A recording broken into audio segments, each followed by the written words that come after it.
Muy buenas, bienvenidos al bloque 4 de este módulo 10 de técnicas de intervención psicoterapéutica 1. El bloque 4 se titula diversas técnicas de intervención psicoterapéutica. Estos son los temas que incluye el bloque 4, el tema 4.1, técnicas operantes 2, reducción de conductas, tema 4.2, técnicas operantes 3, sistema de organización de contingencias, tema 4.3, técnicas aversivas, tema 4.4, técnicas de autocontrol y tema 4.5, técnicas de modelado y técnicas de biofeedback. El tema 4.1 trata sobre las técnicas operantes 2 de reducción de conducta. Bien, vamos a ver algunos de estos aspectos relacionados con las técnicas de reducción de conducta dentro de las técnicas operantes. Vamos a decir que al modificar el comportamiento de cualquier persona se desarrollan nuevas conductas. Y bueno, otra forma pues sería la reducción o eliminación de las conductas, ¿no? De esas conductas que queremos disminuir su frecuencia, reducir o eliminarla. Eliminar, por ejemplo, o reducir la conducta de fumar, la de gritar a los hijos, la de navegar por internet en hora de trabajo o la de llegar tarde a citas o objetivos, para cuyo objetivo es útil el uso de estas técnicas. Los procedimientos para reducir o eliminar conductas operantes en líneas generales consisten en hacer que estas no estén seguidas de contingencia positiva, ¿no? Lo que se hace es retirar los estimuladores reforzadores. Y también los estímulos reforzadores. Y también que vayan seguidas por contingencias negativas. Presentar justo después, pues, estímulos aversivos. De manera tradicional, estas dos formas de proceder, pues, se han estudiado, se han abordado de manera separada, considerando que las primeras técnicas, como la técnica de reducción de conducta mediante el control de los estímulos reforzadores, y a las segundas técnicas de reducción de operantes mediante la utilización de estímulos aversivos, la llamada técnica aversiva. Bueno, el conjunto de técnicas que vamos a comentar tiene como objetivo principal eliminar o reducir las conductas operantes. Y bueno, siempre el objetivo es que en lugar de esa conducta que se pretende reducir, pues se presente una conducta alternativa más adecuada. Además, una conducta, cuando es adaptativa, pues se emite porque tiene reforzamiento. Entonces, este concepto es básico. La reducción de una conducta supone que se pierde un reforzamiento para la persona, y si se compensa esas pérdidas con un reforzamiento adicional, por conducta alternativa en este caso, pues la persona volverá a emitir la conducta con la que sí obtuvo algún reforzamiento, ¿no? Dejará de emitir todo tipo de conducta, dado que no tiene reforzamiento por ninguna, o emitirá una conducta diferente que puede ser peor incluso que la que desea eliminar, ¿no? Por eso hay que tener cuidado a la hora de aplicar estas técnicas. Por tanto, es fundamental a la hora de intentar eliminar una conducta operante dedicar una parte a desarrollar conductas alternativas, una parte importante de ese diseño de intervención, desarrollar conductas alternativas por las que el sujeto puede obtener al menos un reforzamiento similar al que obtenía con esa conducta, ¿no? Que entonces es atractiva. Bueno, en todo procedimiento de reducción de conductas operantes es tan importante como los esfuerzos que dirijamos a reducir la aparición de dichas conductas serán los que dirijamos al desarrollo y mantenimiento de conductas alternativas adecuadas. Vale. Entre las variables más importantes que tenemos de considerar, pues, que limitan la posibilidad de aplicación de cada una de las técnicas, pues está la necesidad de identificar el reforzador que mantiene la conducta, es muy importante. También la necesidad de controlar el reforzador que mantiene la conducta. La disposición y trabajo sobre los estímulos reforzadores alternativos. El trabajo exclusivo en desarrollo de conductas alternativas, muy importante. La implicación de forma más o menos decisiva a las personas que son significativas para el paciente en su entorno, en su contexto. Y la necesidad, bueno, de observar la emisión de todas las conductas, ¿no? Establecer una línea base y, por ejemplo, utilizar autorregistro. Bueno, los efectos de las distintas técnicas tienen distintos resultados. En unos casos son más inmediatos, en otros son más permanentes. Por ejemplo, el costo de respuesta, en otros son inmediatos pero poco permanentes, en el caso de asociación. En algunos casos la reducción es progresiva y permanente, cuando se produce una extinción, y en otros puede ser progresiva pero menos permanente, por ejemplo, el tiempo fuera de reforzamiento. Bueno, algunos de los procedimientos, como decimos, son la extinción, para la cual es muy importante identificar el reforzador o reforzadores que mantienen esa conducta y poder manipular esos reforzadores, ¿no? Controlarlos o retirarlos. Bueno, ese procedimiento es importante desde el punto de vista de la psicología clínica, tiene una serie de pasos. Y bueno, pues hay que decir que en cuanto a la extinción, pues se produce un incremento inicial a la tasa de intensidad de respuesta, hay variaciones en la topografía de la conducta, se reduce de forma gradual la conducta, existe posibilidad de recuperación espontánea, esto es importante, y en algunos casos aparecen respuestas emocionales y agresión inducida por la extinción. Existen otros procedimientos, como por ejemplo el costo de respuesta, la asociación y la sobrecorrección, ¿no? Que veremos más adelante, ¿no? Vale, pasamos al tema 4.2. El tema 4.2 trata sobre las técnicas operantes 3 del sistema de organización de contingencia. Vamos a ver algunas bases teóricas y algunos rasgos fundamentales. Bueno, sí es verdad que hemos analizado o hemos considerado hasta ahora el control de conductas individuales, más o menos aisladas. Hemos visto que en la práctica clínica la realidad es otra, son más complejas. Y bueno, pues como comentamos, esa complejidad de realidad, en la mayor parte de los casos, pues sugiere que no parece adecuado modificar una sola conducta, sino que habrá que modificar varias, ¿no? Incluso muchas conductas. Y trabajar una a una, pues sería un proceso muy lento y un proceso inadecuado, ¿no? En la práctica clínica. Es necesario trabajar con conductas de más de una persona.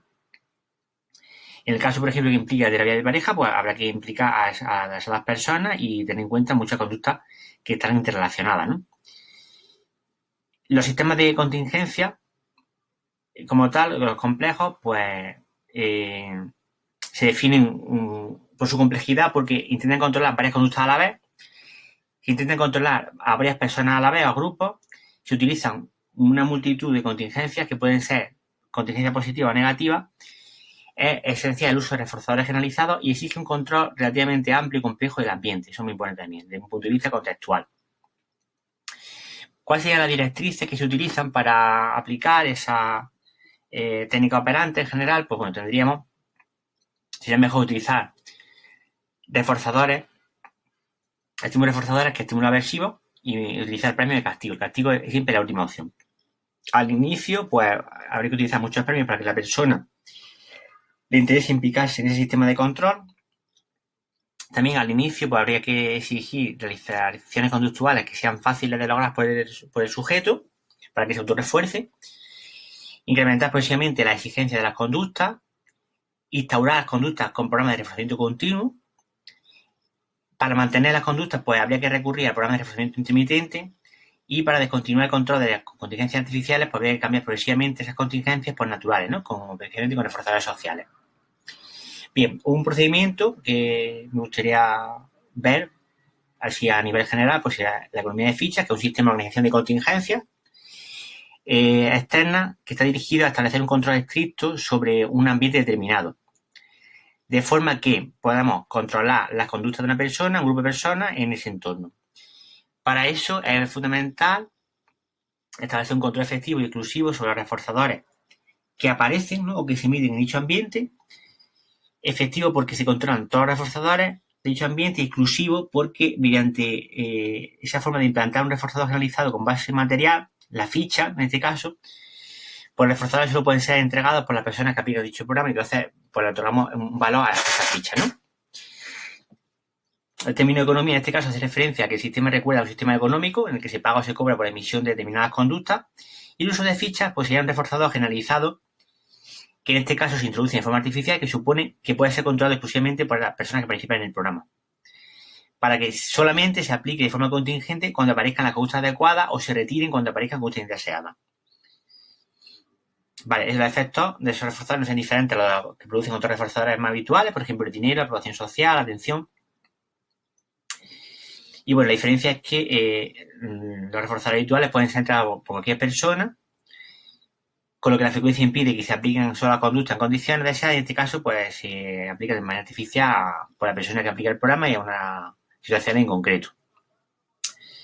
Bueno, tiene varios elementos y varias ventajas e inconvenientes. Este procedimiento de economía de ficha, bueno, es posible aplicar un reforzador generalizado de forma inmediata tras emitir una conducta deseada. Un reforzador generalizado material puede cambiarse por múltiples reforzadores, lo que hace que su potencial como reforzador sea más grande. El reforzador, la ficha en este caso, se puede cuantificar de forma que a más conductas pues emite más reforzador. Dado que cada persona puede cambiar reforzador por diferentes reforzadores de apoyo, pues se evita que el problema de que identifiquen reforzadores efectivos y desasociación del reforzador. Existe la posibilidad de llevar un control cuantificado del número de conductas emitidas, los reforzadores relacionados y relación entre reforzador y conducta, se hace un seguimiento del mismo. Y bueno, pues existen distintos factores que influyen en la efectividad de economía de ficha. Y sí es importante especificar las reglas, qué conductas ganan ficha, cuántas fichas gana cada conducta, qué conductas pierden ficha y cuántas pierde cada una, y por qué reforzador se puede cambiar la ficha y cuántas fichas cuesta cada reforzador, ¿no? Los componentes de un sistema de comunidad de fichas serían pues las fichas, reforzadores de apoyo, las reglas que se especifiquen qué conductas ganan ficha y cuántas, qué conductas pierden ficha y cuántas, reglas que especifiquen cómo se pueden gastar las fichas, el procedimiento de inicio, la instalación y mantenimiento, de cómo se entregan las fichas, el costo de reforzadores, la evolución, el cambio de reglas y el procedimiento para retirar el sistema de economía de fichas. En este caso también aparecen los contratos conductuales, que son contratos que se establecen con el paciente para adquirir un compromiso a nivel terapéutico y que tienen una característica determinada y que se utilizan también en el contexto de la terapia. Bien, vamos a pasar al tema 4.3, que se centra en las técnicas aversivas. Vamos a ver algunas de las características de la técnica aversiva. La técnica aversiva, siempre se considera que el estímulo aversivo, los castigos, tiene que ser lo último que debe utilizarse, ¿no? Sí es verdad que tiene tradición también histórica la técnica aversiva y que, algunos planteamientos, a pesar de que no se aconsejan, desarrollar programas aversivos, sí se destacan algunas características de tipo clínico o ético para poder ilustrar un poco lo que significa esta técnica aversiva. Hay que decir, cuando el comportamiento desadaptativo del paciente es muy serio, que puede llegar a poner en peligro su integridad física o a poner en peligro a los demás, pues sí debería de aplicarse. La naturaleza del comportamiento desadaptativo, si es tan extrema y duradera esa naturaleza, que está cronificado durante años y ha resistido a desaparecer, pues también sería una indicación. Cuando alguno de estos pacientes termina por no recibir ninguna atención para desarrollar comportamiento positivo, dada la extrema gravedad y se ajusta a las actuaciones, pues también se podría aplicar. Y en cuanto a las bases teóricas, sin insistir mucho en este aspecto, pues están el condicionamiento clásico, el condicionamiento operante y la aprendizaje y evitación. Y existen algunas teorías que explican estas técnicas aversivas, ninguna teoría del Estado. Y en la teoría del Estado pues dice que durante periodos de alta emocionalidad o sensibilización el comportamiento a eliminar suprimido.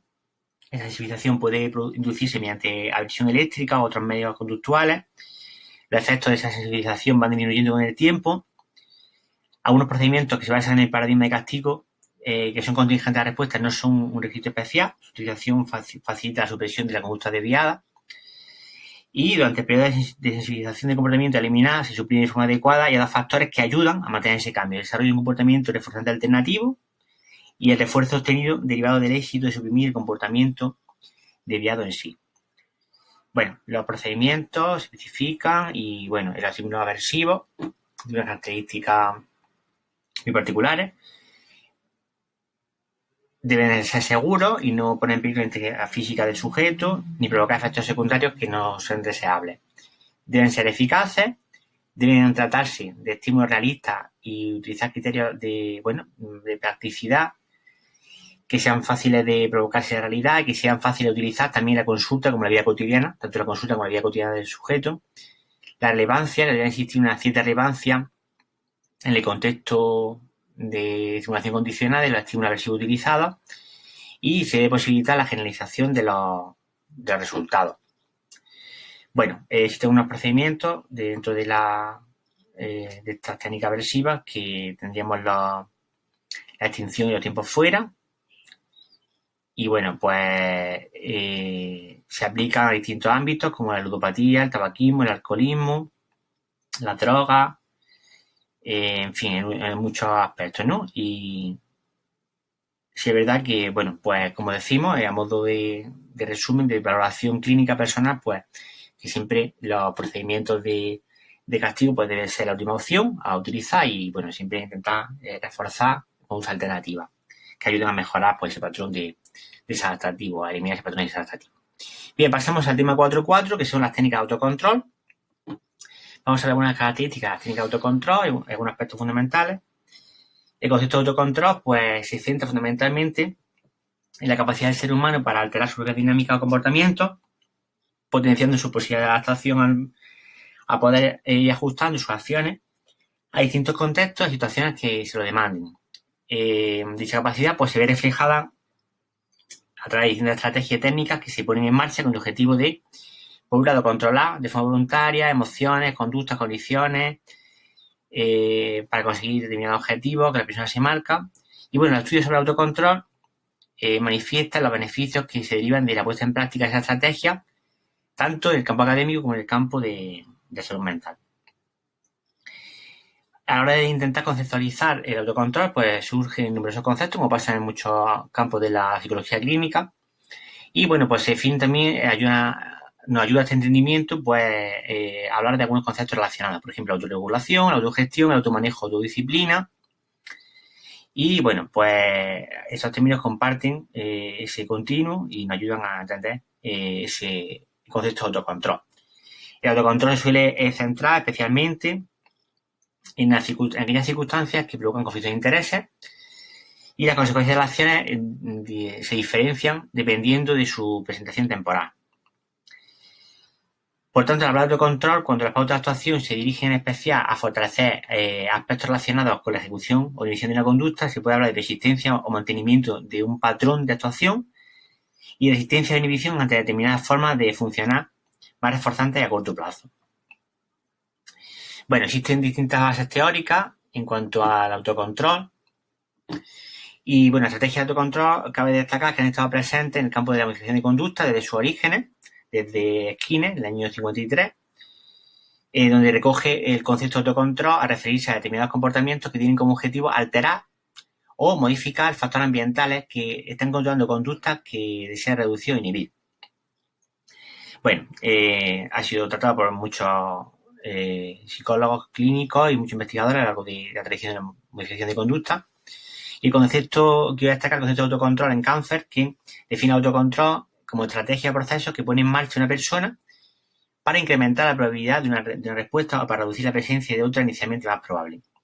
Considera el autocontrol como un caso de autogestión porque se plantea en un contexto en el que se da una situación que es conflictiva entre las consecuencias favorables y desfavorables de la conducta y decidir la persona de manera autónoma sin constricción externa, ¿no? Utiliza conducta que tiene inicialmente menos apoyo externo inmediato, ¿no? Dependiendo de ese autocontrol, pues bueno, pues se diferencia autocontrol puntual o de decisional y otro prolongado. Y bueno, pues existen, bueno, ya digo, numerosos investigadores que se han centrado en este concepto, que han establecido distintos modelos, por ejemplo, el modelo de Sorensen y Mahoney, del 74, el modelo de Bandura, autocontrol de Bandura. Y bueno, pues sí me gustaría centrarme un poco en el desarrollo de un programa de autocontrol. El objetivo del procedimiento de autocontrol pues, sería reforzar a las personas para que sean capaces de poner en marcha muchas estrategias que les faciliten o les permitan regular sus comportamientos para lograr esos metas objetivos que se han fijado. Es recomendable antes de iniciar la fase de entrenamiento proporcionar a la persona información, un proceso de psicoeducación sobre el procedimiento de tal manera que tome conciencia sobre el papel activo que tiene, ¿no? Y se implique en el proceso, ¿no? Bueno, pues en cuanto a esa estrategia de entrenamiento de autocontrol, pues habría que favorecer el compromiso al cambio en el paciente, especificar y evaluar el problema, muy importante, planificar los objetivos de cambio, el diseño y aplicación de la estrategia de cambio y potenciar el mantenimiento de la prevención de recaída. Bueno, en cuanto a la guía general de entrenamiento en autocontrol, pues como decimos, en el primer paso hay que favorecer el compromiso al cambio, focalizar la atención en beneficio y prejuicio, potenciar la expectativa de autoeficacia y comunicar a otro el proyecto de cambio. En un segundo paso hay que especificar y evaluar el problema, especificación y evaluación del problema, observación y registro de conductas y sus determinantes. En un tercer paso hay que planificar los objetivos de cambio, concretar metas parciales y finales. En un cuarto paso habría que diseñar y aplicar la estrategia de cambio, pues técnicas de planificación ambiental, de control estimular, estrategias cognitivas, técnicas centradas en las conductas, autoobservación y registro, entrenamiento y una respuesta alternativa, esto es importante. el contacto conductual, las técnicas de programación conductual, las técnicas de autocastigo, técnicas de autorreforzamiento. Y un quinto y último paso habría que potenciar el mantenimiento y prevenir las recaídas, ¿no? Revisar los errores que se han cometido en el diseño del plan, identificar situaciones de alto riesgo, planificar estrategias de afrontamiento y ensayar acciones a seguir ante los fallos de incumplimiento. Y finalmente pasamos al tema 4 o 5, que se llama técnica de modelado y técnica de biofeedback. Vamos a ver algunas de estas características de las técnicas de modelado y de biofeedback. Las técnicas de biofeedback, en este caso, pues permiten modificar de manera voluntaria una respuesta determinada a una actividad fisiológica. Son técnicas de modificación de conducta también, en las que el objetivo es modificar una actividad fisiológica. Por ejemplo, el latido cardíaco, la respiración, la tensión muscular, la actividad cerebral cortical, etc.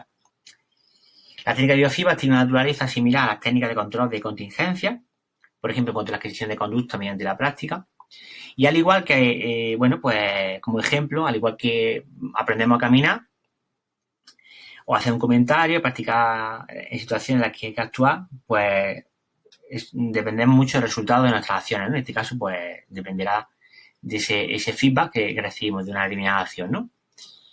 Bien, hay muchos aspectos que se pueden comentar acerca de biofeedback. En cuanto a bases teóricas, no voy a detenerme mucho, pero sí quisiera hablar de algunos tipos de biofeedback, ya que, una actividad fisiológica puede ser objeto de entrenamiento mediante biofeedback, pues debe ser detectada, hay que procesarla y presentarla a la persona de forma que el aprendizaje se pueda llevar a cabo.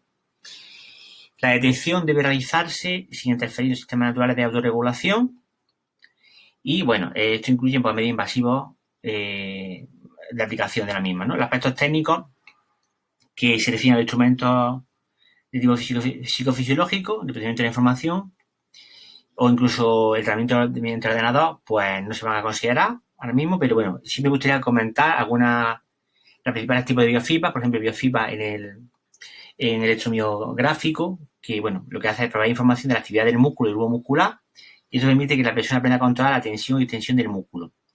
El biofeedback en electroencefalograma, que lo que se hace es controlar la actividad eléctrica de la corteza cerebral, y mediante esa captación de la actividad eléctrica por electrodos, pues lo que se hace es potenciar, reducir y coordinar determinados ritmos cerebrales en relación con una ubicación cortical.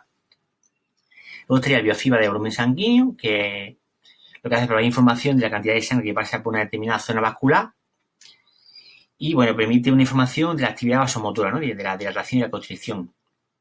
Y este tipo de biofeedback puede aplicarse en conjunción con el neurobiofeedback, que se relaciona con la actividad cortical, con recursos metabólicos, el flujo sanguíneo en esa zona.